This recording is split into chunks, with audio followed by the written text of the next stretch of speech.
donc on va faire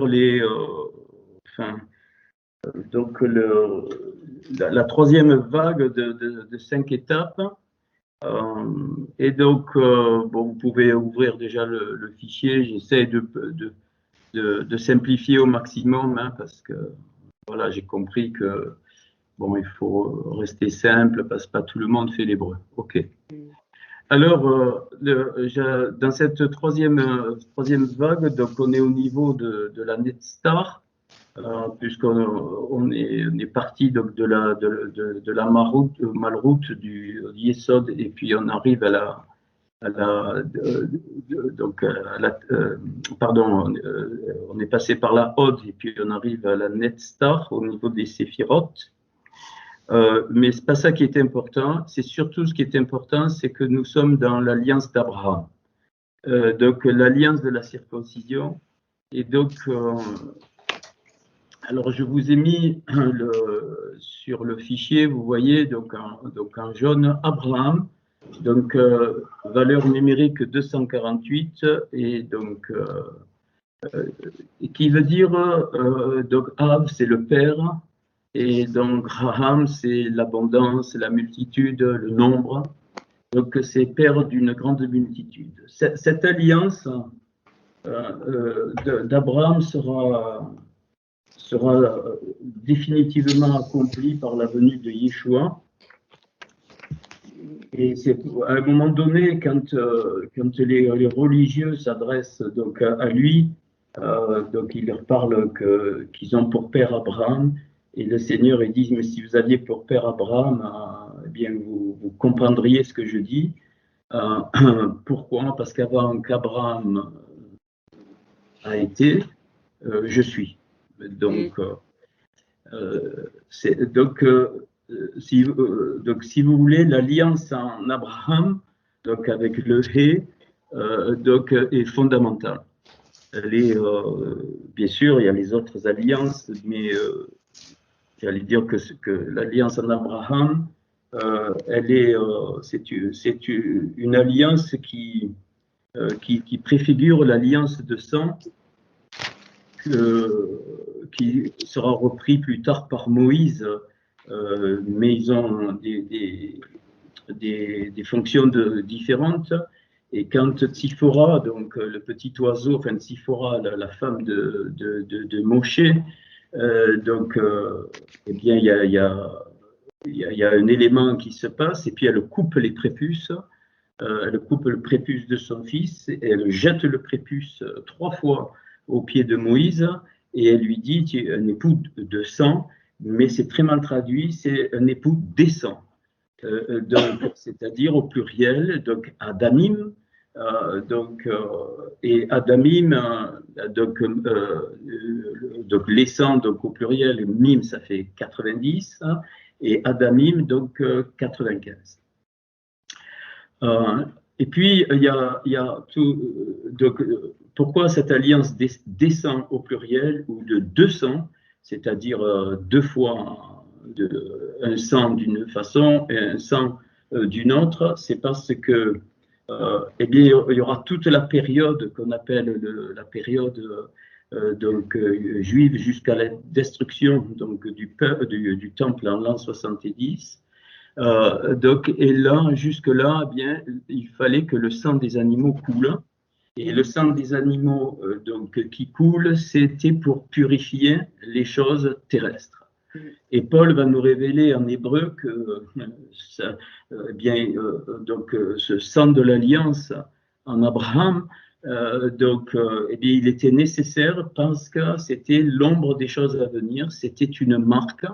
Ils ont déposé des otiotes, donc des marques, de partout, et ils préfiguraient ce qui allait se passer dans le monde spirituel, dans le monde des cieux, c'est-à-dire ça a annoncé eh bien, le sang de Yeshua, donc le deuxième sang, le sang de Yeshua qui, lui, va purifier les choses célestes, et c'est pour ça que Paul, dans l'Épître aux Hébreux, donc, nous dit que, eh bien, comme les choses terrestres ont été purifiées, il fallait un plus grand sacrificateur, c'est-à-dire Yeshua, qui va purifier donc toutes les choses célestes.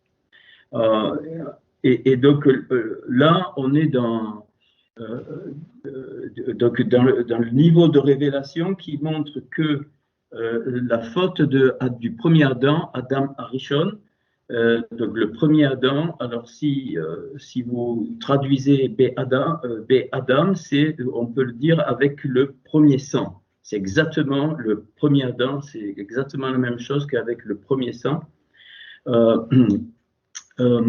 Eh bien, ils ont perdu l'accès aux 4 mondes. C'est pour ça qu'aujourd'hui, nous avons perdu beaucoup de connaissances, y compris les Juifs. Et puis, de temps en temps, il y a des illuminés, donc, entre guillemets, dans le bon sens du terme, ceux qui sont éclairés d'en haut et à qui donc, le Seigneur donc, révèle des choses, autant chez les Juifs que chez les Goïms, c'est-à-dire chez les nations. Et donc, la vie, elle était éternelle, Chaya, donc Chaya qui fait 23, et ils ont perdu l'accès aux 4 mondes, c'est-à-dire le monde de la Asya, le monde de la Yetzira, le monde de la Bria et le monde d'Atsilut. Et donc, c'est tombé à Rava, Ève, la mère des vivants qui seront morts, qui vont mourir. Donc, c'est pour ça que 23 moins 4, ça fait 19, et que la valeur numérique de Rava, Ève, c'est 19. Donc, quand les choses de l'alliance d'Abraham, qui est une alliance de sang, avant qu'il devienne le Abraham, c'est-à-dire père d'une multitude, il ne pouvait pas être géniteur. Il avait compris donc l'alliance qu'on a vue la dernière fois, donc l'alliance des 3 animaux terrestres et des deux oiseaux, donc ce que j'ai appelé l'alliance de feu et des séparations des morceaux, donc sauf les oiseaux. C'est-à-dire que donc Abraham, dans cette alliance, il va comprendre la reconstruction des 5 niveaux de l'âme par cette alliance pour accéder à nouveau pour accéder à nouveau, eh bien, sur la terre aux choses du royaume de Dieu. Mais quand il reçoit le Hé qui fait 5, donc il reçoit la plénitude des 5 mondes, et c'est pour ça que donc à ce moment-là, donc Abraham il devient Abraham, c'est-à-dire que il va vivre. C'était un grand, donc vraiment quelqu'un pas comme Moïse, mais dans le cœur pareil. C'est quelqu'un de colossal, hein, qui était en contact directement avec Hachem, et donc avec le Hé, donc il va recevoir, il va recevoir tout le souffle divin. Et donc, à ce moment-là, Abraham va pouvoir accéder jusqu'aux portes de la Bina. C'est-à-dire que la Bina, c'est le discernement ou l'intelligence des choses spirituelles. Et c'est pour ça que dans le fameux passage où il dit si tu trouves 45 justes, tu épargnes, ainsi de suite, et il descend jusqu'à 10, ça n'a rien à voir avec le nombre de justes, je crois qu'on l'avait vu. Il est en train de descendre le monde des séphirotes, et donc il part de 45 parce que c'est la valeur numérique de Adam. Et donc, quand le Seigneur a fait dit je trouve même pas un seul juste, ça veut dire que Abraham comprend qu'il faudra que le Mashiach vienne. Pourquoi? Pour 45, c'est la valeur numérique de Adam, pour être le second Adam, c'est-à-dire lui parfaitement juste.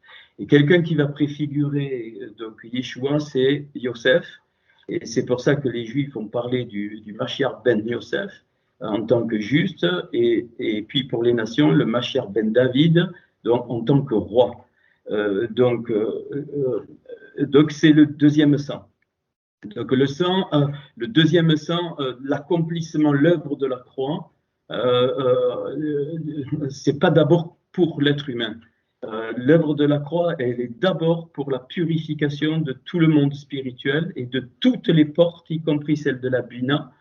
La Bina, c'est l'intelligence, donc on a vu ce que c'était. Et donc, en Yeshua,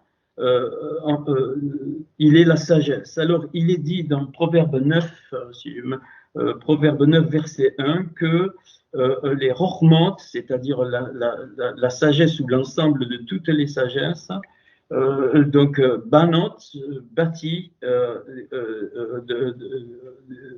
pardon, Beit A, sa maison. Donc nous on a traduit par la sagesse a bâti sa maison. Là vous avez une préfiguration de Yeshua. Il incarne toutes les sagesses. La sagesse, la rochma, donc on le sait, c'est l'essence de toute chose, la graine de toute chose. C'est pas ce qu'on croit. La sagesse, c'est pas notre sagesse parce que je suis sage, soi-disant équilibré, non pas du tout.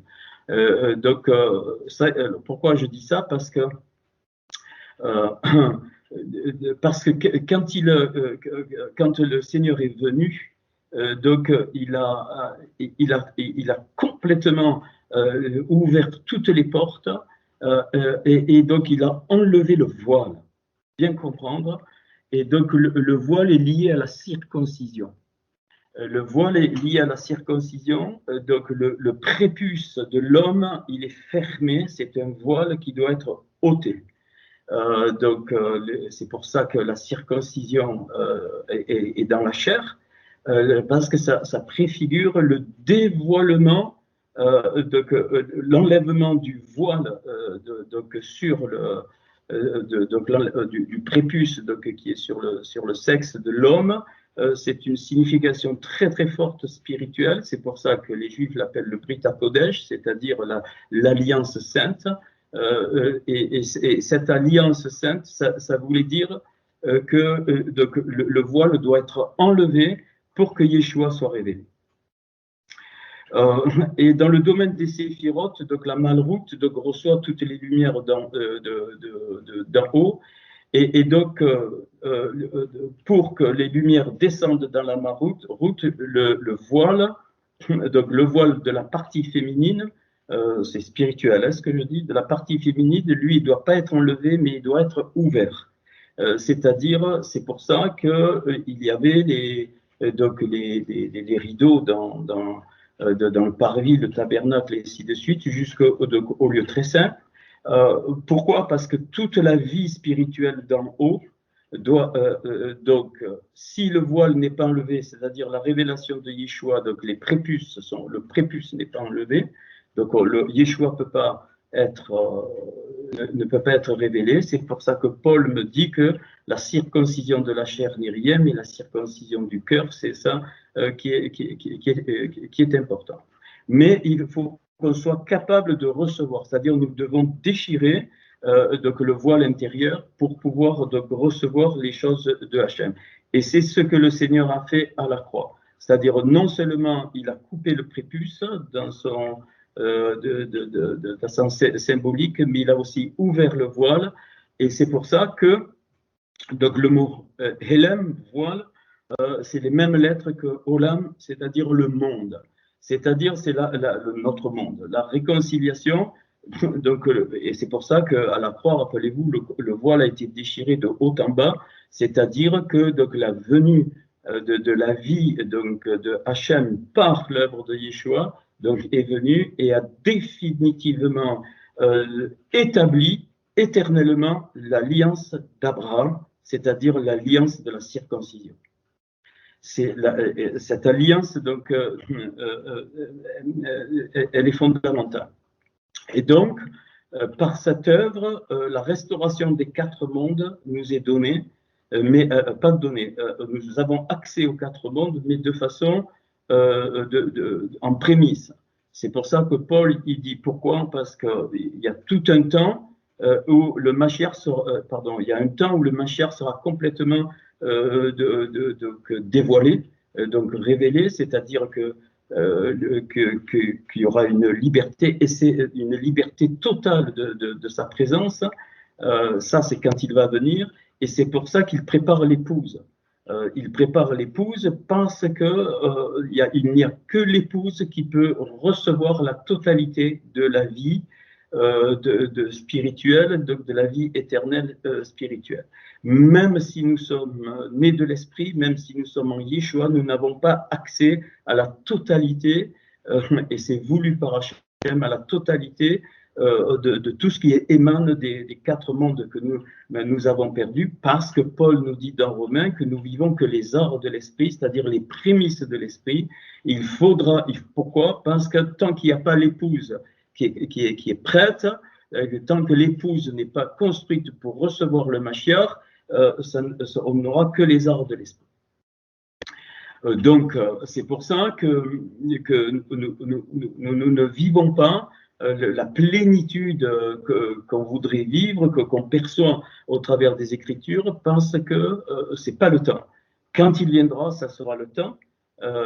Et donc, à ce moment-là, eh bien, lui sera dévoilé en tant que Mashiach, et l'épouse sera dévoilée en tant que son peuple, et l'épouse réunira, donc, que ce soit les Juifs et les non-Juifs, en Yeshua, ils seront réunis suivant Éphésiens. Et voilà pourquoi la valeur numérique de Abraham, donc père d'une multitude, c'est 248, et c'est aussi Rérem. Rérem, c'est la matrice, c'est là où se forme l'enfant, c'est la matrice qui fait la gestation, qui fait la gestation de la vie. Donc Abraham est comparé à une matrice, c'est-à-dire que eh bien, c'est lui qui est le père des nations, le père des Juifs, le père des nations, le père de la foi, celui qui a manifesté à la fois donc l'époux et l'épouse. Il manifeste l'époux quand il est devant Melchisédek, le roi de justice, hein, c'est clair ça, et puis il manifeste l'épouse au travers de Sarah, donc sa femme, mais aussi au travers de son cœur. Abraham est l'homme de la bonté. L'alliance de la circoncision sort de la Récède, c'est-à-dire la séphira, Récède, la bonté, pas la bonté dans le sens qu'on connaît, non, c'est-à-dire ce qui est centré sur le bien, sur le tov. Et voilà pourquoi il est la matrice, il représente la matrice de la vie.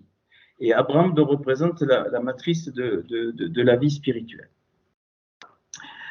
Alors, on va voir, quand on a vu quand ils sont à ces étapes, donc dans le désert, donc ils sont à ces étapes, eh bien, donc de façon très, comment dire, symbolique, en fait, c'est les 5 étapes que nous allons voir,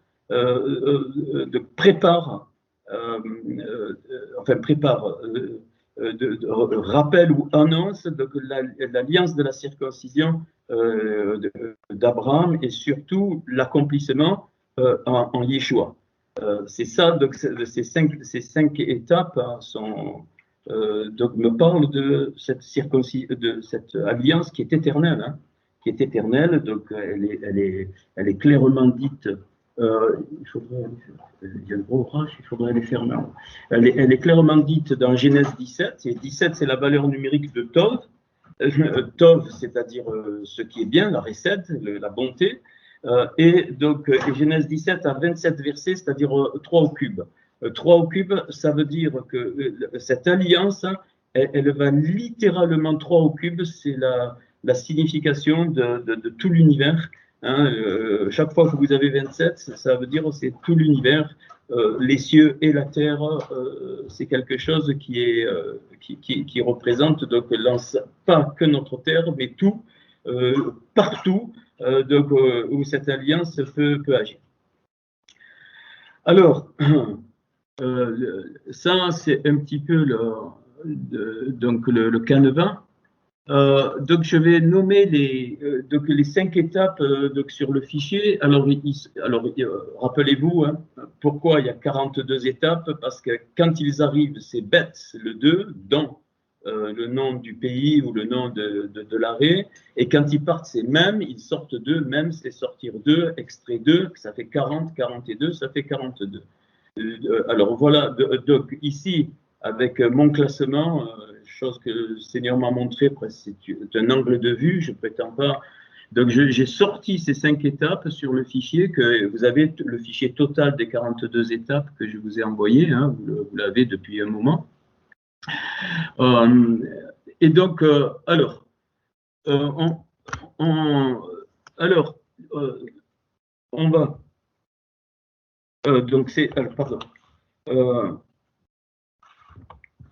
Alors, ces étapes. Alors, la première, c'est Midbar Sinaï, c'est-à-dire, Sinaï, c'est les épines, un désert épineux. Alors, si vous remarquez, le mot Midbar, ça veut dire qui sort de la parole. Tabar, c'est la parole. Et donc, le désert, c'est ce qui sort de la parole. C'est-à-dire que Hachem, il nous envoie au désert pour découvrir la parole.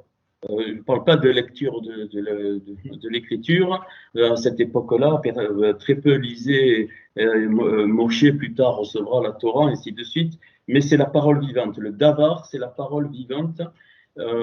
Et donc, c'est caractéristique dans Luc chapitre 4, quand le Seigneur rempli du Saint-Esprit, l'Esprit de Dieu le conduisit au désert. Il n'a pas conduit à faire des miracles, rien du tout.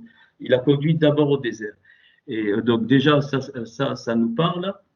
Alors, ce qui est intéressant, la valeur numérique du désert épineux, je l'ai mis à gauche en rouge, donc 130 plus 246, 376. 376, évidemment avec mon programme, ça, vous ne pouvez pas le faire à la main. Il y a un seul verset de tout le Tanakh. Un seul verset de tout le Tanakh, c'est-à-dire de tout l'Ancien Testament, dont la valeur numérique fait 376, c'est Exode 15, verset 18, que je vous l'ai mis en référence, donc vous méditerez, puis vous irez plus loin. Moi, je vous donne des clés. Il est dit, Exode 15, 18, je vous le lis en français, l'Éternel régnera éternellement et à toujours. C'est-à-dire que donc ce désert épineux, c'est donc ce qui sort de la parole, c'est pour nous révéler la royauté éternelle à perpétuité de Hachem. Or, ça, c'est pas vrai, nous l'avons perdu, bien-aimés. Je le répète dans plusieurs de mes cours, parce que c'est fondamental. Et tout ce qui arrive aujourd'hui, c'est le Seigneur est en train de façonner son peuple pour que petit à petit, son peuple n'accepte plus du tout de roi comme les nations.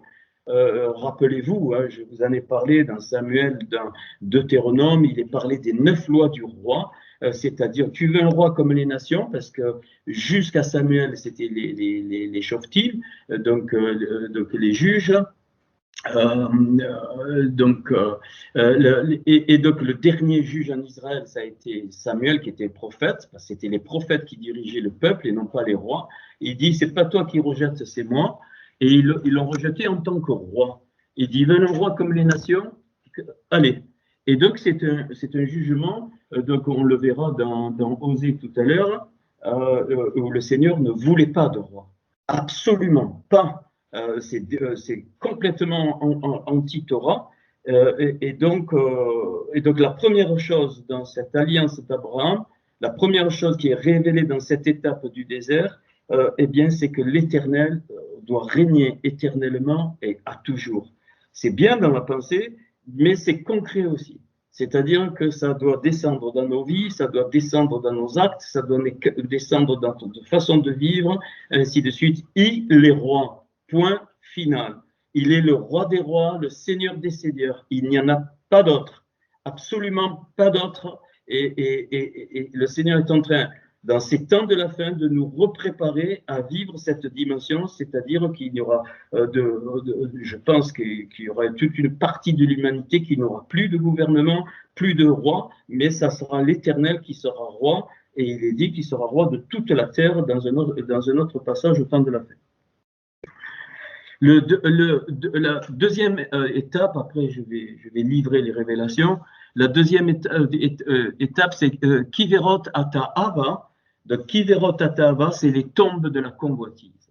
Alors, Kiverot, c'est les tombes, les sépulcres de Ata Ava, de tout ce qui nous plaît de la convoitise. Ça, c'est le centre, c'est la destruction de l'ego, c'est le harakiri de l'ego pour nous,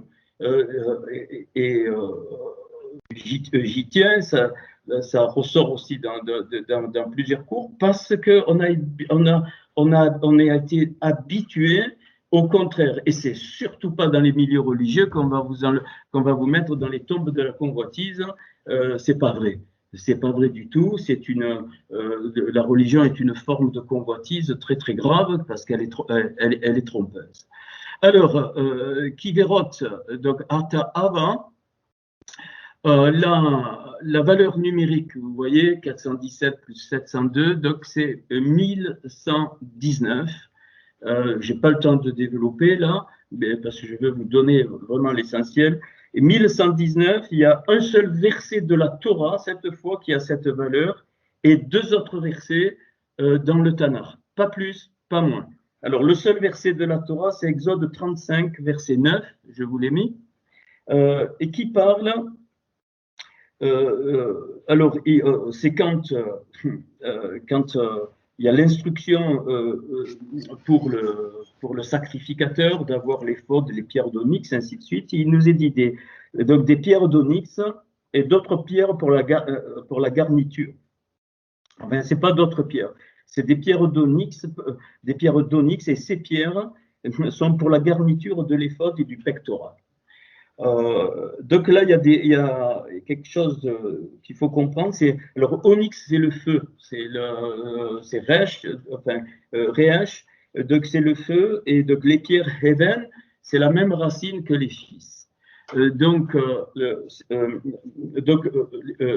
les pierres d'onyx, c'est nous. Nous, dans le sens, c'est tous les enfants du Seigneur, les vrais enfants du Seigneur. Il ne veut pas des choses tièdes, il veut du feu. C'est-à-dire, il veut des gens enthousiasmés. Il veut de ses enfants enthousiasmés pour qu'il soit le roi. Le zèle de ta maison me dévore, dira Yeshua. Et donc, ça, c'est important de le comprendre. Cette étape-là, donc, et ça, évidemment, on comprend pourquoi ce sont les tombes de la convoitise et les tombes de l'ego, la mort de l'ego, parce que l'ego ne peut pas me transformer en pierre de feu. L'ego va me transformer en Laban, c'est-à-dire c'est les briques qu'ils utilisaient pour construire la tour de Babel. C'est-à-dire c'est du faux bitume, c'est des fausses pierres. Le Seigneur, il a besoin de vraies pierres, et ce sont des pierres d'onyx, ce sont des pierres de feu. Alors, le mot, et elles sont utilisées pourquoi? Pour la garniture de l'éphod et du pectoral. Donc, alors là, magnifique, le mot garniture, c'est méoulim. Et méoulim, c'est la même racine que moule, c'est-à-dire la circoncision. Donc, donc, ces pierres sont utilisées. La garniture, ce n'est pas un décor gratuit, c'est la circoncision. Je vous le dirai tout à l'heure, on le prendra certainement. Donc Jérémie 4.4, il me dit « Circoncisez vos cœurs et coupez les prépuces de vos cœurs. » Excusez-moi, circoncisez-vous pour l'Éternel. Et si je n'ai pas la notion de la royauté, je ne peux pas me circoncire. Il faut absolument que j'ai la notion de la royauté. Et donc, coupez les prépuces de vos cœurs. Donc, ce n'est pas lui qui le fait, c'est nous. On doit couper les prépuces de nos cœurs. Voilà, donc la garniture, c'est donc la circoncision. L'éphod, la valeur numérique de éphod, alors c'est la même racine que main et poussière. L'éphod, ça a pour valeur numérique 91, c'est exactement la racine de Amen, c'est-à-dire la Hémouna, la foi, de la foi dans le sens, la confiance dans le Seigneur. Donc l'éphod, c'est la confiance, et le pectoral, c'est Rechen, le mot Rechen qui fait 358, qui est donc la valeur du Mashiach. C'est-à-dire que ce passage-là, qui fait 1119, il est en train de me dire que par la foi, je dois circoncire mon cœur pour le Mashiach. C'est très clair, par la foi, je dois circoncire mon cœur pour le Mashiach. Alors, deux autres versets qui ont la même valeur, c'est tout en ligne, hein, enfin en ligne sur le tableau. Donc c'est Job 31, 26. Il dit, si j'ai regardé le soleil quand il brillait et la lune quand elle s'avançait majestueuse, eh bien ça, le soleil, il représente donc la prééminence, donc il représente l'autorité, et la lune représente le service. Et donc, il est en train de dire, donc l'ami de Job, il est en train de dire, je n'ai pas voulu m'élever comme le soleil et être aussi important que le soleil, et je n'ai pas voulu servir de façon intéressée quand la lune qui s'avançait. Donc deux clés. Hein, donc, ne pas s'élever dans le sens donc, des hommes et dans le sens religieux du terme. Les titres, vous les jetez à la poubelle. On va parler de fonctions. On a des fonctions différentes et donc deux choses dans lesquelles le Seigneur est en train de nous entraîner dans ces dimensions. Et puis Job 36, verset 31. Par ses moyens, il juge les peuples et il donne la nourriture avec abondance. Et donc, vous le verrez, avant le verset 31 de Job 36, eh bien, il y a toute une description de la grandeur de Hachem, de sa création, c'est donc Job 36, hein, il parle des étoiles, il parle des cieux, ainsi de suite. Et donc, par ses moyens, c'est-à-dire que le fait qu'il est roi de tout l'univers, qu'il est le maître du monde, eh bien, c'est par cette grandeur que les hommes ne peuvent pas toucher, on ne peut pas toucher les lois de la nature, parce que ce sont les lois de Hachem, eh bien, c'est par ça qu'il juge, c'est-à-dire qu'il nous éclaire, qu'il nous révèle, qui nous révèle sa grandeur pour comprendre que nous avons été falsifiés et que nous pouvons falsifier. Troisième étape, Ratzerot, c'est le campement.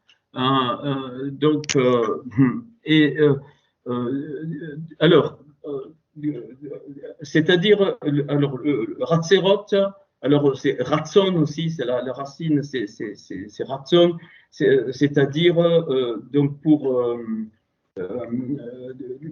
Ratzon, c'est la bienveillance. Mais la bienveillance pour recevoir. Cette étape-là, donc elle est nécessaire. Il y a des moments où on doit recevoir et il y a des moments où on donne. Alors, deux seuls versets de tout le Tanakh ont la valeur 698. Job 18, 26 et Esdras 2, 56.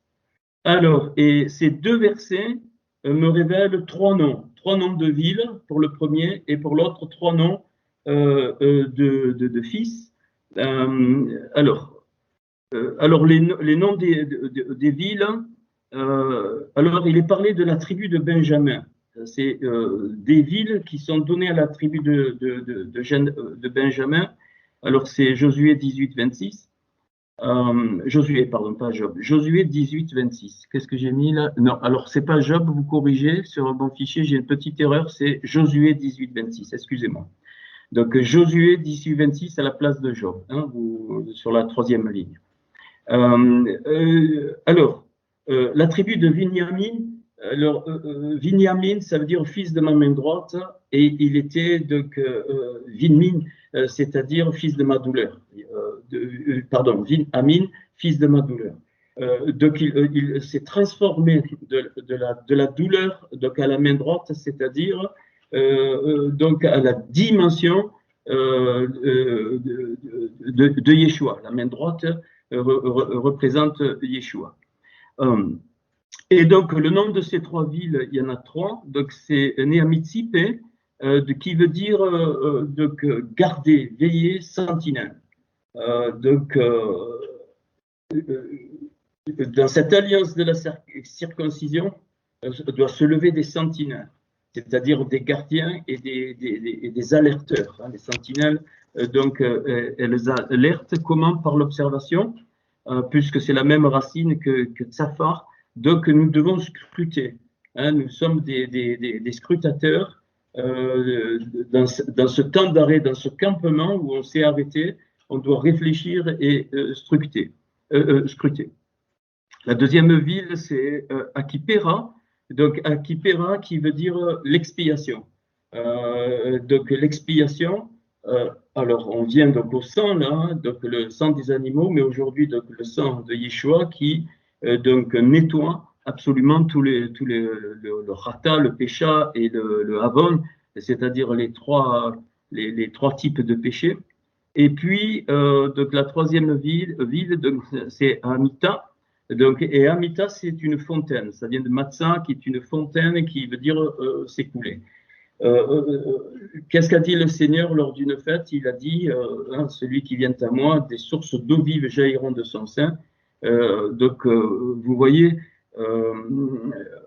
donc garder, être nettoyé et donc jaillir, ça va être quelque chose qui va de plus en plus apparaître dans cette alliance d'Abraham et qui est accomplie à Yeshua. Esdras 2,56, il est parlé de trois fils des serviteurs de Salomon. Salomon, c'est celui qui a construit le temple, Shlomo. Et donc il est dit Béné Aïla, donc les fils de Yaéla, ça veut dire être utile. Aïla, ça veut dire être utile, ça veut dire bénéficier. Ça veut dire que nous ne pouvons plus rester dans des choses inutiles et des choses vaines. Le deuxième fils, c'est Béné Darkon, qui veut dire qui porte. Donc, dans cette notion de porter, c'est pareil, c'est porter les fardeaux les uns des autres, et c'est pour ça que je redis encore une fois, ça apparaît là, hein, on se porte les uns les autres, on pense les uns les autres, dans le cœur, on fait des actes concrets les uns pour les autres, on se porte. Et enfin, donc, les bénéguidels, donc ça c'est Esdras 2,56, c'est-à-dire donc ceux qui atteignent, ceux qui ont un but et qui ne se découragent pas et qui atteignent. Donc voilà. Donc les participants de cette étape, eh bien sont des sentinelles, ceux qui ont à cœur de se purifier dans le bon sens du terme, jaillir, c'est-à-dire être des fontaines, pour être utiles, pour porter les fardeaux les uns des autres et pour atteindre le but. Voilà ce que me dit cette troisième étape. Quatrième étape, un seul verset fait 645, seul psaume 144, verset 4. Et alors le mot, donc l'étape ritema, veut dire attacher des gerbes, lier des gerbes, donc on comprend, c'est le érad, c'est l'unité. Et il nous est dit dans le psaume 144, verset 4, il nous est parlé de Adam, c'est-à-dire l'être humain, pour nuer, alors je dis le mot à mot, Adam pour nuer ressemble ses jours comme ombre passant, un peu plus en français, l'homme est semblable à une nuée, ses jours sont comme l'ombre qui passe. Qu'est-ce que ça veut dire? Ça veut dire que pour former un corps, je ne peux pas me centrer sur les choses vaines. Et il y en a des flopées de choses vaines dans nos vies. Même si vous le savez, des flopées. Pourquoi? Parce qu'on est comme une nuée et notre vie, elle va aussi vite que l'ombre quand elle passe, c'est-à-dire qu'un instant, on est sur cette terre et je crois qu'on ne peut pas faire l'économie de découvrir et de rentrer dans les œuvres qui ont été préparées d'avance pour chacun de nous, mais aussi pour le corps. Cinquième étape de cette série, donc c'est Raymond Parents, alors très bizarre, un grenadier exalté. Donc un grenadier exalté. Alors la grenade, c'est quelque chose qui éclate, qui envoie, hein, mais donc Alors, même en hébreu, c'est symbole d'un vaillant de la guerre. Et donc, il y a deux mots, deux versets seuls dans tout le Tanakh qui ont cette valeur de donc 370, pardon, de 660. Le tout fait 660. Eh bien, c'est le fameux épisode de Balaam qui vient maudire Israël. Et il ne peut pas. Nombre 23, 8, il dit comment maudirait, non, la maudit elle, comment menacerait, non, à menacer Yod et Vavé. Alors il dit en français, il dit mais comment je peux maudire un peuple que Dieu ne maudit pas et comment je peux menacer un peuple que Dieu ne menace pas. Ça c'est très fort pour nous, donc nous devons craindre aucune malédiction et aucune menace dans l'alliance de la circoncision. Puis le deuxième, c'est le psaume 56, verset 11, qui lui est magnifique. Il est dit, donc avec Elohim, louez la parole, et avec Yod et Vavé, louez la parole. Donc ce verset clôture ces 5 étapes. Donc ça veut dire quoi? Ça veut dire que les rigueurs de la parole, je dois les louer, les accepter. Elohim, c'est la rigueur. Et les grâces, Yod et Vavé, c'est les grâces, les bontés de la parole, je dois les accepter. C'est-à-dire, je dois accepter le bien et le mal. Comme il dit Job, nous avons reçu le bien de Hachem, nous ne recevrions pas le mal. C'est un mystère et c'est notre cœur doit accepter qu'il y a Elohim, les Elohim, c'est-à-dire la rigueur, la justice de Dieu, la rigueur, tout ce qui est rigoureux, et Yod et Vavé, c'est la grâce, c'est-à-dire donc la bonté, donc le mal et le bien, j'allais dire, puisque eh bien, on peut avoir mal quand le Seigneur il nous corrige, il nous reprend, mais c'est pour notre bien. Ok. Maintenant, quand alors ça c'est juste donc quelques indications. Alors maintenant, on va voir comment donc on trouve par la valeur du mot, comment on trouve donc les 5 prépuces fondamentaux. Et chaque prépuce va donner des petits prépuces que vous trouverez au fur et à mesure. Je ne peux pas tout faire. Mais avant cela, donc avant de passer aux mots, aux valeurs des mots, alors voilà, ces 5 étapes. Maintenant, vous descendez dans le fichier, vous prenez le tableau de dessous. Alors, il m'est venu quelque chose d'un coup, c'est de prendre les mêmes lettres de la première étape, vous voyez, donc de Medibar Sini, et donc le fameux donc, désert épineux, et de tout inverser. Et donc, ça donne, donc Yanis, le mot Yanis qu'on retrouve dans Deutéronome 32-30, je vous ai tout mis, et Rividem, donc Genèse 41-42. Et donc ça donne de retirer leur chaîne. Cette première étape, bien aimé, c'est alors le mot chaîne ici, c'est quelque chose qu'on met au cou, hein, comme pour les esclaves. Donc rivedim, ça peut être aussi des colliers, mais d'esclavage. Et rappelez-vous que les lettres de Paro, de Pharaon, l'inverse des lettres, c'est la nuque, le cou. Donc c'est-à-dire que la prison des Hébreux, c'était le manque de communication donc entre le cœur et la pensée, donc par le cou. Et cela donc va créer une touma. Une touma, c'est une fermeture comme un prépuce, et donc qu'il faut donc couper. Et ça va créer aussi ces chaînes. Elles vont créer aussi donc en dessous, c'est-à-dire dans le cœur, elles vont créer des voiles, c'est-à-dire elles vont créer des clipotes qu'il faut déchirer. Les prépuces, ils se coupent, les clipotes, il faut les déchirer. Alors, on va s'occuper que des prépuces dans ce texte parce que l'alliance de la circoncision est liée, évidemment, à la circoncision. On coupe le bout de peau, hein, donc, qui dépasse. Alors, le mot, alors c'est remarquable que Abraham a été circoncis à 99 ans, et que 99, c'est la valeur numérique de Brit Mila. Alors Mila, Brit c'est l'alliance, Mila c'est circoncision, ça fait donc 99.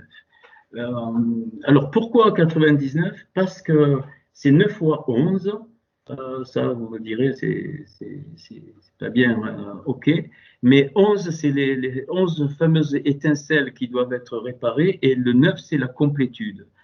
C'est-à-dire que en Yeshua, c'est le 99 pour moi, enfin pour moi, d'après ce que j'ai compris, ça révèle l'accomplissement de son retour, de sa seconde venue, et donc sa seconde venue est liée fortement à l'alliance d'Abraham, c'est-à-dire que eh bien, on sera tous circoncis, et parce que tous les prépuces seront coupés, et donc c'est-à-dire que les toumas auront sauté. Tu ne peux pas rentrer dans le royaume avec des toumas, et tu ne peux pas rentrer dans le royaume avec des clipotes. Donc ça va être, les clipotes sont au fur et à mesure déchirés dans notre vie, et les toumas donc doivent être coupés.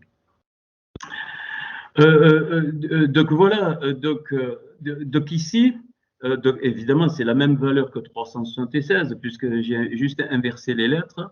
Donc on apprend que la première des choses dans ces étapes, pour libérer toute notre intériorité, eh bien c'est que les chaînes doivent être retirées, elles doivent être brisées, on doit fuir de ces chaînes. Le mot, pareil, hein, c'est le mot, je l'ai mis, retirer, échapper, fuir.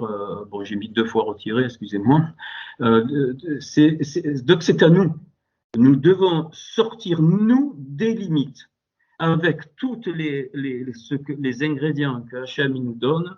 Et en Yeshua, je veux dire, on a cette grande grâce de pouvoir eh bien, libérer toute la révélation qu'il nous donne pour eh bien, tomber les chaînes de notre cou afin que les prépuces puissent être coupées.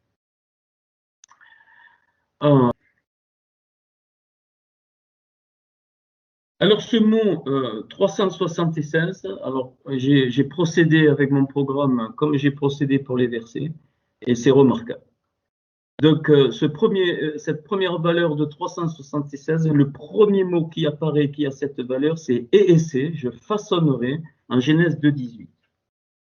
Donc Genèse 2,18, il est dit que donc, il n'est pas bon que l'homme, alors je vais dire le mot à mot, et dit Yodevave Elohim, non bon serait l'Adam, seul je façonnerai, serait l'Adam seul, donc il n'est pas bon que l'homme soit seul, je façonnerai pour lui donc une aide semblable à lui, nous avons traduit. Je vais retraduire le mot Ezer, donc c'est Ezer Kenegdo, Ezer Kenegdo, c'est pas une aide semblable à lui, pas du tout. Ezer, c'est un secours, ça veut dire embrasser, et c'est et combattre. C'est-à-dire que Ezer, ça veut dire quelqu'un qui est là, alors pour me secourir entre guillemets, mais dans le sens miroir. C'est-à-dire dans le sens, pas pour m'aider dans le sens que ça va dans mon sens et puis donc on me porte, mais c'est pour être un miroir et pour combattre. Donc c'est Ezer, c'est un véritable complément. D'où le nom secours, mais dans le sens, j'ai besoin de quoi? D'un kenegdo, c'est selon, le devant ou vis-à-vis. Nagad, ça veut dire déclarer, expliquer, répondre.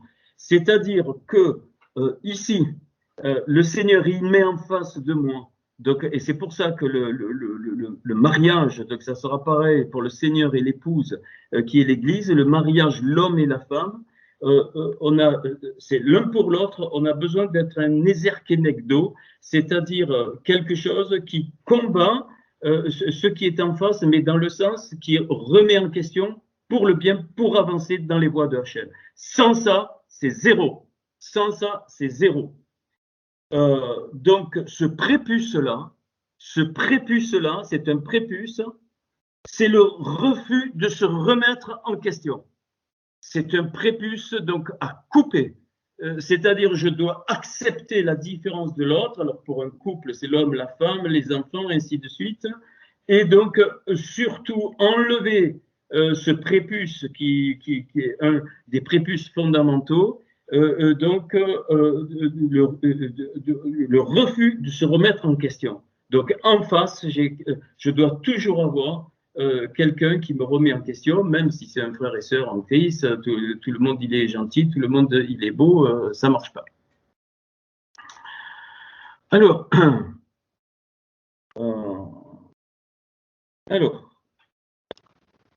ça c'est donc le premier. Alors maintenant je descends dans le tableau. Alors, dans le tableau, donc la valeur 1119, alors, les mots, vous les trouvez dans Genèse 17-18. Donc, c'est Ve'abrit, pardon, Ayata, j'ai oublié de mettre la, non, peut-être pas, peu importe, Mol. Ve'abrit Ayata Mol, donc dans Genèse 17, c'est donc, l'alliance sera, deux points, circoncis ou circoncision. Le cœur même de l'alliance sera circoncis. C'est exactement la valeur numérique de la deuxième étape, 1119, et qui va préparer notre nefesh et notre rouar, c'est-à-dire la partie, j'allais dire, charnelle, la nefesh, qui est dans le sang, et la rouar, c'est là où il y a les sentiments, pour la suite. Et c'est pour ça que, alors pour enfanter, j'ai fait une faute d'orthographe, donc pour enfanter donc la nefesh et la rouar, c'est-à-dire la recréer, les recréer, Genèse 4.2, c'est les dates, là les dates, c'est-à-dire pour enfanter la nefesh et la rouar, ça fait donc 1119. Premier mot, 1119 pour donc pour notre nefesh et notre rouar, enfin pour cette partie-là, c'est le mot qu'on trouve dans Exode, je ne l'ai pas mis, dans Exode 25, 20, chapitre 20, verset 5, Tishetera Vn. Alors il est dit, tu ne te prosterneras pas, donc c'est dans les commandements, tu ne te prosterneras pas devant une idole et tu ne les serviras pas. Ne pas, il sera pour toi des dieux autres sur ma face, c'est-à-dire tu n'auras pas d'autres dieux devant ma face, et ne pas, tu feras pour toi une idole dans les cieux, sur la terre et dans l'eau. C'est donc en toutes lettres. Eh bien, on a vu ce que c'était les idoles, et rappelez-vous Ézéchiel dit, fils de l'homme, c'est dans leur cœur qu'ils transportent leurs idoles. Donc le deuxième prépuce, par cette deuxième étape, à enlever, c'est tout ce qui devient prioritaire par rapport à Hachem. Tout ce que je fais passer après Hachem est une idole. Alors, des masses, je ne peux pas tout décrire, tout, sans exception. Même dans ma propre vie, dans tout ce qui est premier intérêt pour moi avant Hachem, pour plein de choses, c'est un deuxième prépuce à enlever, c'est des prépuces fondamentaux, c'est-à-dire il y a plein de choses qui découlent de chacun de ces prépuces. Tout ce qui est de prioritaire par rapport à Hachem, ça doit dégager. Il doit avoir la priorité. La troisième donc, étape, alors ça correspond à chaque étape que je vous ai nommée là dans le désert. Donc, eh bien, c'est donc la valeur, c'est 698. Eh bien, on trouve ça dans le psaume 78, 10, Brit Elohim, l'alliance d'Elohim.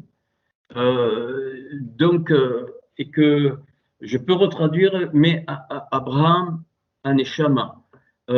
Ça veut dire quoi? Ça veut dire de Abraham l'Aneshama. C'est-à-dire, quand on vient au Seigneur, qu'on est de nouveau, on ne devient pas chrétien, c'est des bêtises totales, on devient fils d'Abraham, c'est-à-dire que notre Neshama naît de la substance d'Abraham. Quelle est la substance d'Abraham? D'abord, la substance d'Abraham, c'est la substance de la foi, de la Hémouna, et c'est la substance du corps, c'est-à-dire je ne suis plus seul, et ma vie n'a plus de sens tout seul. C'est-à-dire que les autres sont aussi importants pour former un corps. C'est pour ça que notre Neshama, en Yeshua, elle est reconstruite pour pouvoir vivre dans le corps. Et donc voilà pourquoi vous avez la même valeur. Et c'est donc l'alliance d'Elohim, et Elohim, c'est les rigueurs. Et ça, c'est rigoureux. Il faut être rigoureux, évidemment, pour vivre dans un corps. Il faut être rigoureux avec les lois de Hachem. Il faut évidemment s'oublier soi-même, ainsi de suite, ainsi de suite. Ça, c'est pour la... alors, ici, je vous lance quelques petits détails par rapport à cette... donc, ce 698, ben, vous irez revoir les puits, les puits qu'ils ont reconstruits. Vous savez, il y avait le puits sec, qui veut dire querelle, Sitna, contestation, Réhovot, élargissement, puis le puits du témoignage, et ainsi de suite. Et là, vous allez trouver des choses. Alors, Jérémie 2,13 par rapport à ça. Donc, toujours par rapport à cette dimension, il dit mon peuple a commis un double péché. Alors, Chétim, c'est deux, donc Raot, c'est méfait. Il a commis deux méfaits, et les voici, donc Jérémie 2, verset 13. Ils ont abandonné moi qui suis la source des vies.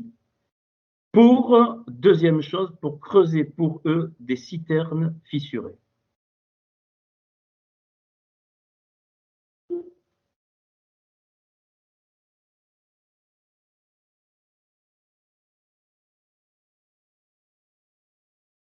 Est-ce qu'on comprend? C'est-à-dire qu'on ne retient pas tout ce qui est une citerne fissurée, c'est une citerne qui ne retient pas l'eau. Ça rentre et ça sort. Ça rentre et ça sort. Et ça ne peut pas tenir. Ça ne peut pas tenir. C'est une mentalité qui a été prise dans les milieux religieux. C'est une mentalité qui doit être combattue. Et un seul moyen pour combattre ça, c'est la mise en pratique. La mise en pratique des choses.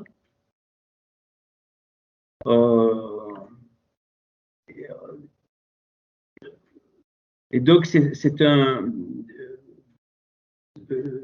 alors, ces citernes crevassées, alors la valeur numérique, c'est 1205. 1205, qui me renvoie au psaume 144,4 de tout à l'heure, mais en valeur numérique 2, c'est-à-dire avec les finales différentes, où il est dit l'homme est semblable à une nuée, ses jours sont comme l'ombre qui passe. Donc ici, c'est la futilité des choses qui sont mises en évidence. Et on va retrouver cette valeur de 1205, les citernes crevassées, dans le psaume 119, verset 79. Il dit qu'ils ont abandonné et qu'ils ont perdu la crainte et la connaissance. Donc, les citernes crevassées, c'est perte de la crainte et de la connaissance. La crainte, c'est savoir que Dieu me voit, c'est le même mot. Et la connaissance, c'est l'union. C'est dahat. La dahat, c'est donc s'unir à l'autre dans le sens vrai échange. C'est pas emmagasiner des informations. Donc ça fait partie des citernes des citernes crevassées. Alors, donc ce troisième prépuce, ça m'a parlé tout ça, et c'est tout ce qui n'est pas essentiel. Tout ce qui n'est pas essentiel, c'est-à-dire que je ne sais pas comment on peut faire, mais que chacun prenne conscience que nous devons rechercher la racine des choses. Nous ne pouvons pas vivre comme des animaux. Manger, boire, dormir, faire l'amour, faire des enfants, emmagasiner de l'argent, avoir des maisons, élever ses enfants, bien sûr, ça fait partie, il faut le faire, mais ce n'est pas l'essentiel. L'essentiel, c'est la volonté de Hachem révélée, évidemment, et quelle est ma place dans ce temps où tu m'as accordé la vie. C'est tout. C'est de comprendre les choses que Hachem a mis autour de nous pour les appliquer pour le bien, pour lui. C'est tout. L'essence, le shoresh, les choses essentielles, c'est pour ça que l'Ecclésiaste dira tout est vanité, poursuite du vent, il a tout fait, on sait, il s'est réjoui, ainsi de suite, ainsi de suite. Ça, c'est l'à côté. Ça ne veut pas dire qu'on ne le vit pas, on peut le vivre, mais ce n'est pas ça qui doit motiver, motiver ma vie. Donc, ce troisième point est très important. Pourquoi? Parce que l'homme a perdu le désir de connaître l'essentiel. Depuis de tout temps, et aujourd'hui c'est arrivé à son summum, à son comble, où toutes les choses qui sont proposées et pourquoi les gens sont devenus comme des moutons, c'est parce qu'on leur a fait, on le sait, donc un lavage total dans le cœur, un lavage total dans le cerveau, et on a inversé la phase. C'est-à-dire que la phase de Hachem, c'est c'est Jérémie 33:3, invoque-moi et je te répondrai, dans le sens, je te ferai connaître ma volonté, je t'indiquerai ton identité, qui tu es, pourquoi tu es venu sur la terre, pas dans le mystère, mais quelle est ta mission, quelle est ta fonction. Je t'ai pas mis simplement pour jouir de la terre, tu en jouis, ça, je me réjouis que tu en jouis, que tu es content, que tu es heureux, mais si tu n'as pas le but de ta vie ne se réduit pas à ça. Le but de ta vie ne se réduit pas à faire des réunions. Le but de ta vie ne se réduit pas à recevoir de l'enseignement et puis le mettre au placard. Tu vas devenir un obèse spirituel plein de graisse. Il faudra faire un régime pour maigrir. Et encore, si tu y arrives, tu vas devenir paralysé. C'est le contraire de la foi. Je donne tout ça pour que tu trouves l'essentiel dans ta vie, replacé dans le contexte de mon corps. Pourquoi je suis venu sur la terre? Pourquoi? Qu'est-ce que tu veux, Hachem, de moi? Qu'est-ce que tu attends de moi? Pas de façon toujours chercher à faire les choses, non, mais vivre toujours avec cette dimension. Quel est l'essence des choses? D'où ça vient? Pourquoi même tu peux te poser les questions. Job se les est posées. Tout ça, ça tend vers ton Créateur. Parce que ces questions-là, elles vont te construire la Emouna, elles vont te construire la confiance, parce qu'en ayant la vraie connaissance, c'est pour ça qu'il est dit que faute de connaissance, mon peuple meurt. Il n'y a rien à faire, c'est une loi de Hachem, tu ne peux pas y échapper. La vraie connaissance, mon peuple meurt. Et la vraie connaissance, pas la quantité d'informations de la Bible. Ça, tu meurs avec ça, parce que tu fais aucun muscle, tu fais aucune force. Et nous avons cette grande grâce que ça a été accompli, tout a été accompli, et que c'est en lui que je trouve la source de la vie pour trouver la mission qu'il veut me confier. Alors ça, on était je sais plus alors on était à la valeur 698, donc la valeur 645. eh bien, donc c'est dans Nombre 10-33, vous trouvez donc les mots, Béabrit de Yodévavé, maintenant c'est plus l'alliance d'Elohim, mais c'est l'alliance de la grâce, enfin l'alliance de Yodévavé, et donc qui correspond donc à l'alliance de la Raya. Vous obtenez exactement le mot Abria Aria, donc c'est 645, et l'alliance de la vie, ou de la partie qu'on appelle Raya de l'âme. Le premier mot qui fait 645, c'est donc Mehareta, Genèse 27, verset 20. Tu t'es hâté, Mao promptement, avorat, aspirer. En fait, c'est aspirer, désirer, donc profondément. Alors, ici, c'est très, très court. Donc, c'est évidemment la persévérance. Alors, c'est la même valeur 645 que Hachémach, le soleil, qui apparaît la première fois dans Genèse 15. Et donc, c'est-à-dire que le soleil se couche, il y a l'obscurité, il va y avoir l'obscurité, mais dans cette alliance, à cause de cette alliance de la circoncision, la persévérance doit être notre moteur, et avec la persévérance, l'espérance, c'est-à-dire que le soleil va se lever. C'est la même valeur 645. Donc, tout ce qui nous enlève l'espérance, la foi, l'amour, et qui nous rend passifs ou désassistés ou des non-vaillants, c'est un prépuce à couper. Et enfin, je termine sur le fichier. Alors j'ai fait quelques erreurs, hein. J'ai mis béberitine, mais c'est bébrit, hein. Bon, Ya, et avec l'alliance, donc avec l'alliance de Ya et de Elle, c'est les contractions de Yod Vav et de Elle, tu obtiens 660, et c'est-à-dire c'est de la Yérida, donc l'alliance de la Yérida, ça fait donc 660. Alors, et ça, alors le premier mot, c'est tzakat, donc en Exode 3.9, qui est un cri. On ne peut être ni tiède, on ne peut pas être tiède. Il faut qu'on soit bouillant. Et celui qui est bouillant, il crie. Il crie pas forcément avec la voix, hein, mais il crie à l'intérieur, c'est-à-dire donc il se fait entendre qui crie de son cœur. Hein. C'est-à-dire là, dans cette dernière étape, la Yérida, c'est le fondement du cœur, hein, c'est-à-dire l'enfant unique, hein, ça veut dire l'enfant unique. Alors, voilà, donc vous voyez, j'ai pas trop mis de détails dans le fichier en hébreu, un peu pour vous soulager.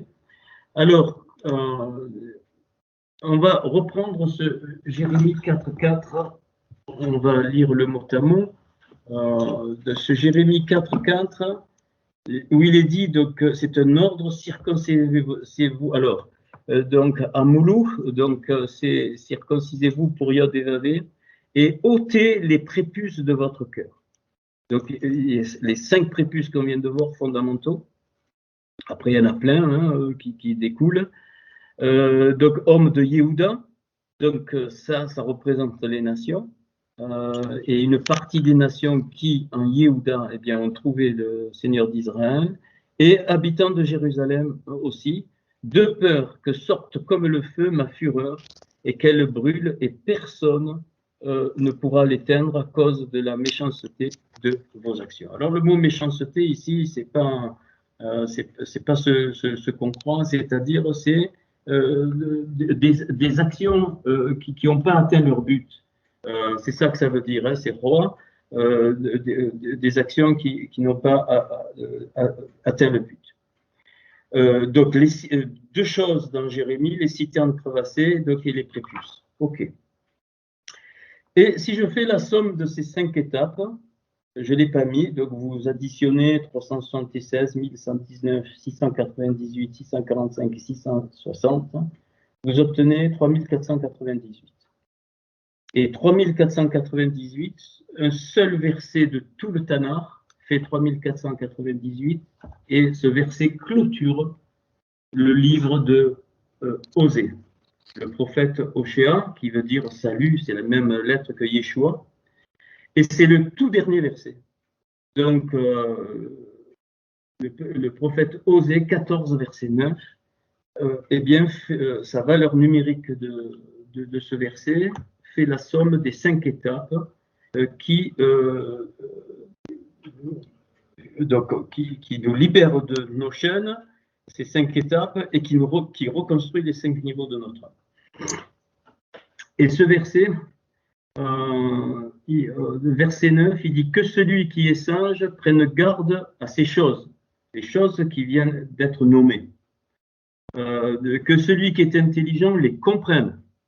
C'est-à-dire, nous devons rechercher, alors là, vous avez donc, la Rochma et l'intelligence et la Bina, les comprennent, c'est-à-dire, en fait, ceux qui veulent reconstruire les 7 séphirotes d'en bas, donc en Yeshua, eh bien, ils arriveront donc de l'autre côté de la Bina et de la Rochma pour recevoir les choses de Hachem. Car les voies de l'Éternel sont yachar, c'est-à-dire droites, et les tzadiks, ils marcheront, les justes, ils marcheront, mais les rebelles y tomberont. Ce verset-là, la valeur numérique de ce verset est exactement la valeur numérique des 5 étapes qu'on vient de nommer pour la reconstruction de notre intériorité, donc 3490.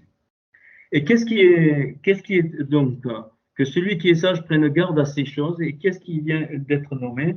Eh bien, la paracha qui précède, elle commence en Osée 13, verset 11. 13, verset 11, on peut commencer juste avant pour comprendre le verset 10. Donc, Osée 13, verset 10, où est donc ton roi? Qu'il te délivre dans toutes tes villes.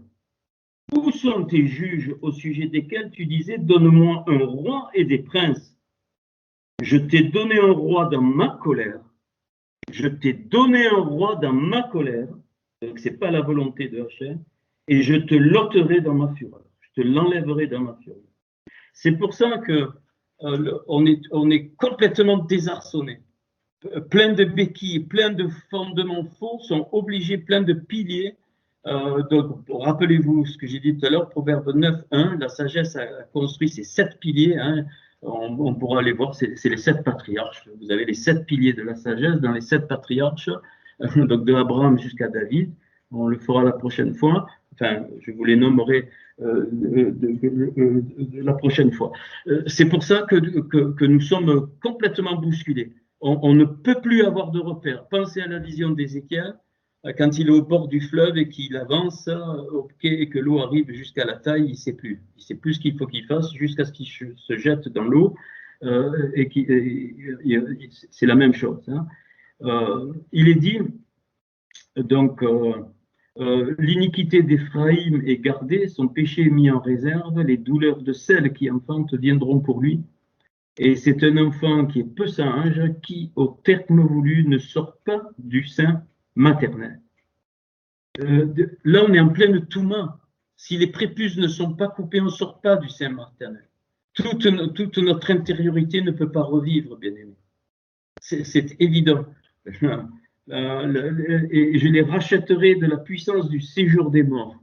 Et donc, si on reste dans cet état, eh bien, on va vers la mort. La mort, même si on est vivant, on est mort spirituellement.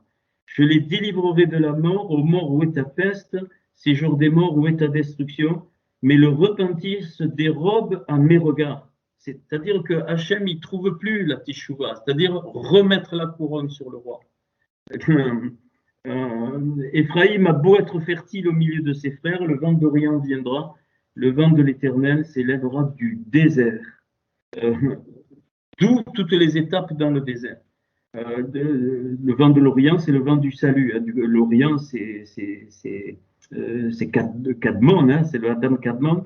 Desséchera ses sources, tarira ses fontaines, c'est-à-dire nos propres sources et nos propres fontaines, et on pillera le trésor de tous les objets précieux. Samarie sera punie parce qu'elle s'est révoltée contre son Dieu. Ils tomberont par l'épée, leurs petits-enfants seront écrasés, et l'on fendra le ventre de leur mère enceinte. Ah, c'est au premier niveau. Et alors, chapitre 14, Israël revient à l'Éternel, ton Dieu, car tu es tombé par ton iniquité, c'est-à-dire ce qui n'est pas juste. Apportez avec vous les paroles et revenez à l'Éternel. Dites-lui, pardonne toutes les iniquités et reçois-nous favorablement, et nous t'offrirons, au lieu de taureau, l'hommage de nos lèvres. C'est-à-dire, ce qui sort de nos lèvres, ça doit sortir de notre cœur. La Syrienne ne nous sauvera pas, nous ne monterons pas sur des chevaux et nous ne dirons plus à l'ouvrage de nos mains notre Dieu, c'est-à-dire plus d'idole. C'est un résumé hein, de ce qu'on a vu, car c'est auprès de toi que l'orphelin trouve compassion, je réparerai leur infidélité, j'aurai pour eux un amour sincère, car ma colère s'est détournée d'eux. Donc ça, c'est hein, c'est la grâce du Seigneur. Je serai comme la rosée pour Israël. Il fleurira comme le lys. Le lys représente Yeshua. Il se poussera des racines comme le Liban, c'est-à-dire Liban, c'est pareil que pureté, blanc. Ses rameaux s'étendront. Il aura la magnificence de l'olivier, donc ça c'est la présence du Saint-Esprit. Et les parfums du Liban, c'est-à-dire ce qu'on fait monter, hein, les parfums, tout l'encens des parfums qu'on fait monter vers le trône. Ils reviendront s'asseoir à son ombre, ils redonneront la vie au froment et ils fleuriront comme la vigne, c'est-à-dire en tant que corps, ils auront la renommée du vin du Liban, ça c'est le sang, hein. Et Éphraïm, qu'ai-je à faire encore avec les idoles? Je l'exaucerai, je le regarderai, je serai pour lui comme un cyprès verdoyant, c'est de moi que tu recevras ton fruit, c'est-à-dire ma volonté, que celui qui est sage et sa clôture. Voilà ces 5 étapes dans le désert. Donc, c'est l'alliance de la circoncision d'Abraham. Alors, je vais quand même finir par ça, par ce Genèse donc, 17. Qu'est-ce qui est dit dans Genèse 17? Alors, on va faire les deux. Alors, Abraham fut âgé de 99 ans, l'Éternel apparut à Abraham et lui dit, je suis le Dieu Tout-Puissant, marche devant ma face et sois intègre. J'établirai mon alliance, donc cette alliance-là de la circoncision entre moi et toi, et je te multiplierai à l'extrême. Voici mon alliance que je fais avec toi. Tu deviendras père d'une multitude de nations, et c'est là qu'il change de nom, hein, verset 5. On l'appellera Abraham, car je te rends père d'une multitude de nations. Alors, il promet d'être fécond donc à l'extrême. C'est une alliance donc qui est éternelle, qui va se perpétuelle. Verset 7, ce sera une alliance perpétuelle, en vertu de laquelle je serai ton Dieu et celui de ta postérité après toi. Donc, Yeshua n'a pas aboli cette alliance, mais il a complètement accompli et il nous a donné accès à ce qui peut nous manquer. Je te donnerai et à tes descendants après toi le pays que tu habites comme étranger. Tout le pays de Canaan, possession perpétuelle, et je serai leur Dieu. Dieu dit à Abraham, toi tu garderas mon alliance, toi et tes descendants après toi selon leur génération. Donc l'alliance de la circoncision, elle doit se transmettre. Bien sûr qu'on ne se circoncie plus dans la chair, mais dans le cœur. Tout mâle parmi vous sera circoncis. Le verset 10, ici mon alliance, donc c'est-à-dire c'est le dévoilement de Yeshua, le dévoilement de Hachem. C'est dévoilé, il faut enlever le bouchon. Vous vous circoncirez et ce sera un signe d'alliance entre moi et vous. À l'âge de 8 jours. Alors 8, c'est la surnature, c'est le symbole de la résurrection. Tout mâle parmi vous sera circoncis, selon vos générations, qu'il soit né dans la maison ou un étranger, ainsi de suite. Et mon alliance sera dans votre chair une alliance perpétuelle. Un malin incirconcis qui n'aura pas été circoncis dans sa chair sera exterminé du milieu de son peuple. Pourquoi? Parce qu'il aura violé mon alliance. Alors, après, Abraham, il tombe sur sa face, verset 17. Et évidemment, il dit, est-ce que je peux enfanter? Et il dit que l'alliance va se transmettre. Voilà, et plus loin, donc c'est une alliance de transmission, Isaac jusqu'à Jacob, et puis après Moshe, lui, il va avoir l'alliance du fondement, hein, qui est la même, hein, mais enfin, avec la Torah, pardon.